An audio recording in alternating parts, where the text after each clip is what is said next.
Welcome back. How long have business signs been an issue in the city of Sarasota? The zoning code that is blocking Donovan, the salon, from hanging its sign has been around since 2002. While it does prohibit the structure, there is an appeals process available. Exceptions can be made, but it requires going before the planning board, and it can cost thousands of dollars, which we would be better off just changing the code. And joining us for more on this sign situation is Derek Donovan, the owner of Derek the Salon in downtown Sarasota, and Norm Schimmel, who serves on Sarasota's Public Arts Committee and Tourism Development Council. Gentlemen, thank you very much for joining us. Thank you. Pleasure. Let me begin by asking you saw what the Urban and Design Studio says there. They have been trying to change the code for a couple of years. Rome was not built in a day. There is a process you could have gone through. It would have cost money, but in the long run, do you think you would have been better off if you tried to work the system? I don't believe so. I don't think the odds were in my favor, and I just wasn't in the financial position to go that route. Why do you think that having a sign like that is important for you to be able to establish and grow your business? There's two reasons. The sign really set up what my salon looked like on the inside. That's why I was kind of opposed to the sandwich-style signs being in front.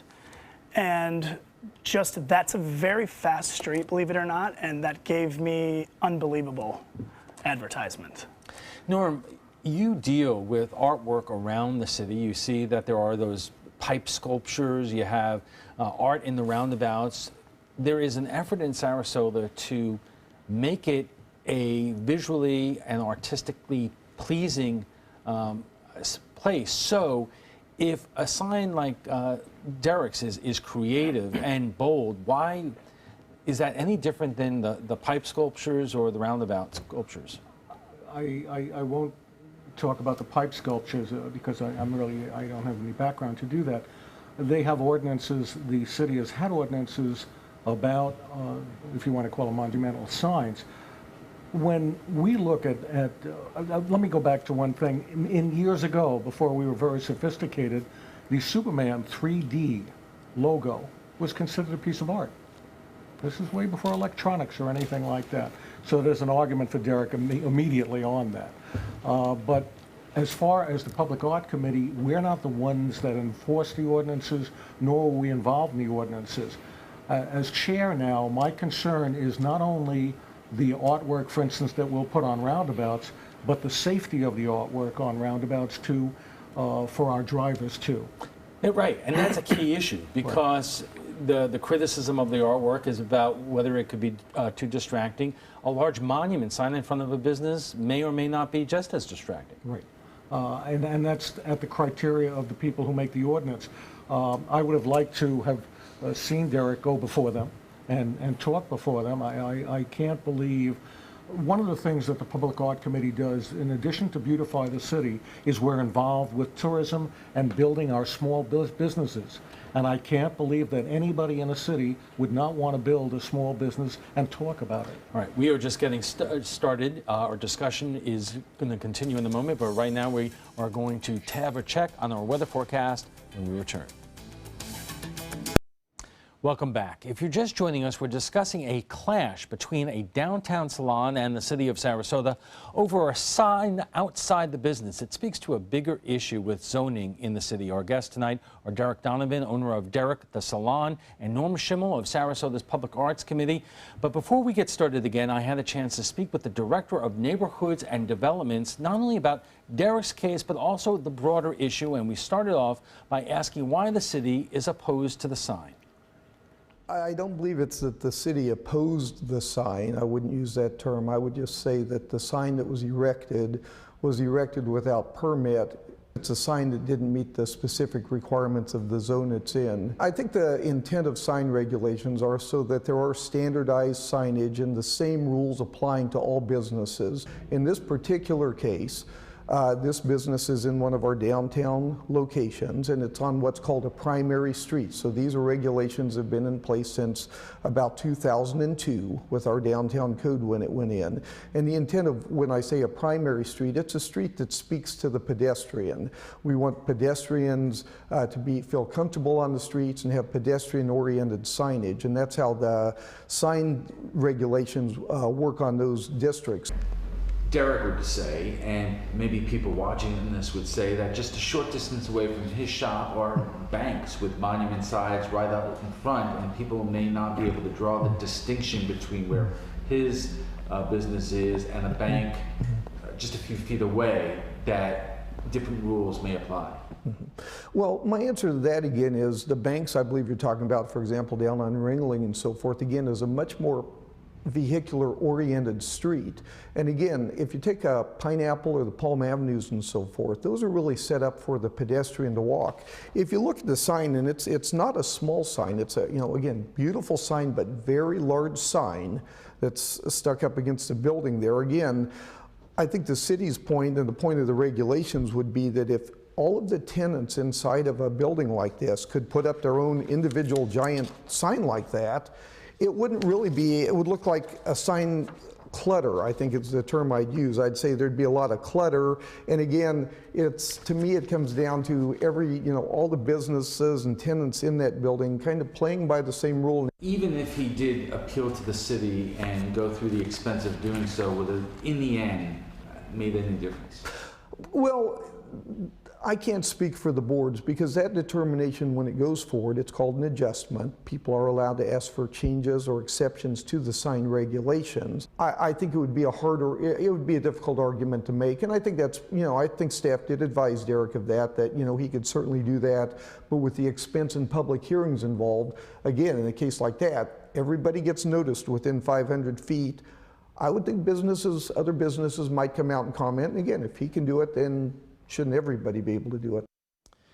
Okay, Derek, Mr. Litchett raises a couple of good points. Did you, before you opened the business and put the sign out there, check to see whether or not it violated city code? I did not. In retrospect, was that an error? Absolutely.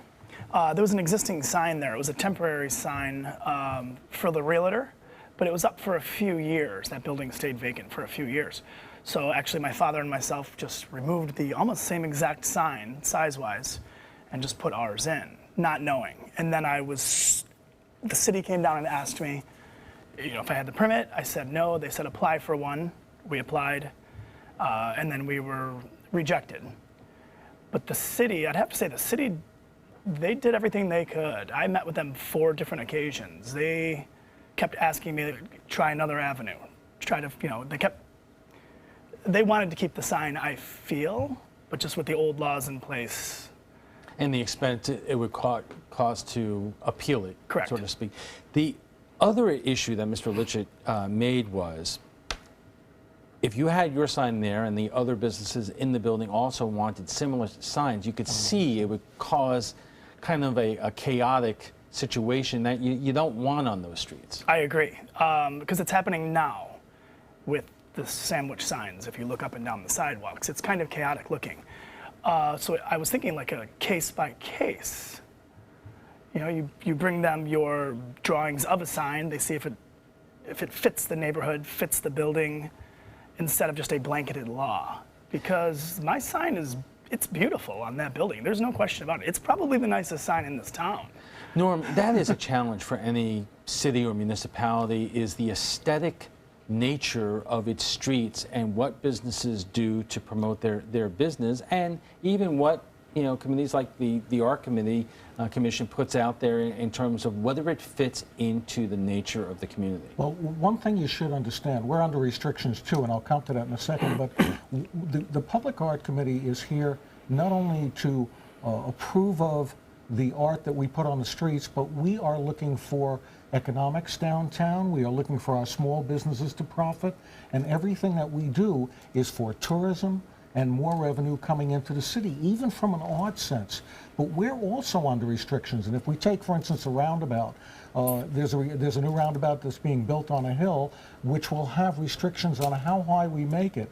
My concern now as the chair are the drivers and how much visibility we give them, so that will pose even more restrictions on the type of sculptures that we put in. And of course, you know, you could look at this in terms of other things, even billboard signs on roadways. The question always becomes whether it's billboards or signage or art. At what point do they become a distraction to drivers and pedestrians? I agree. But basically on the highway, you have something that's 90 feet long, 30 feet high, a billboard. So if we're going to go with distractions, that would be a major distraction in my eyes. Right. So after we initially aired this story, we had quite the reaction on our Facebook page and our web page, and I'm sure that you got a lot of calls at your business in support, or were some people calling and saying, hey, listen, you got to play by the same rules the rest of us play by? I would say out of maybe 400 posts, there was one that said laws are laws. And I do agree with that. I just feel like the laws are very out of date. It's for a city that maybe was 30 years ago, and we should be looking at a city 30 years from now. And Norma, I think you wanted to say something. Yeah, the problem today is liability. And someone can claim that they're distracted and sue a city over an accident. Liability is everything that takes place today.